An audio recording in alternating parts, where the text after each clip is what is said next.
25 ಕೊಟ್ಟಿದ್ದೇವ್ರಿ, ಉಳಿದು ಯಾಕ 2 ವರ್ಷ ಬೇಕು ಒಂದು ಕೆಲಸ ಮಾಡ್ಲಕ್ಕ? ಇದು ಎಲ್ಲ ವ್ಯವಸ್ಥೆ ಅನ್ನೋದೆಲ್ಲ ರಾಜ್ಯದಲ್ಲಿ ಅಡ್ಮಿನಿಸ್ಟ್ರೇಷನ್ ಆಡಳಿತ ಸಂಪೂರ್ಣ ವಿಫಲವಾಗಿದೆ.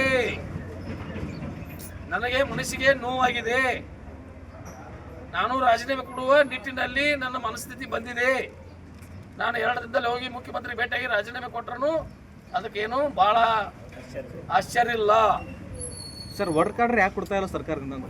ಅದನ್ನ ನಾನು ನಿಮಗೆ ಕೇಳ್ತಾ ಇದ್ದೀನಿ, ಸರ್ಕಾರದವ್ರು ಯಾಕೆ ಕೊಡ್ತಾ ಇಲ್ಲ? 2 ವರ್ಷ ಆಯ್ತು ನಾ ಪ್ರಪೋಸಲ್ ಕೊಟ್ಟ. ಏನು ಸರ್ ಹಣಕ್ಕಾಗಿ ಬೆಡಕೆ ಇಡ್ತಾ ಇದಾರ? ಅದೇನು ದೇವ್ರಿಗೆ ಗೊತ್ತಪ್ಪ.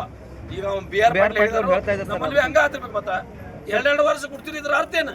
ಕಳಪೆ ಕಾಮಗಾರಿ ಆದ ಗುತ್ತಿಗೆದಾರ ಮೇಲೆ ಕ್ರಮ ಆಗ್ತಾ ಇಲ್ಲ ಸರ್. ಕಾಗವಾಡ ಮತಕ್ಷೇತ್ರದಲ್ಲಿ ಬ್ಲಾಕ್ ಲಿಸ್ಟ್ ಹೋಗ್ಬೇಕಂತ ನೇಮ್ ಇದ್ರು ಅಧಿಕಾರಿ ತಮ್ಮ ಕೆಲಸನ ಆಗ್ತಾ ಇಲ್ಲ. ಯಾವ ಕಾಂಟ್ರಾಕ್ಟ್ ತಗೊಂಡವ ಇದು 8 ವರ್ಷ ಆಯ್ತು, 1 ವರ್ಷ ಆಯ್ತು ಕೈ ಹೊಡೆದು ಇಲ್ಲೇ.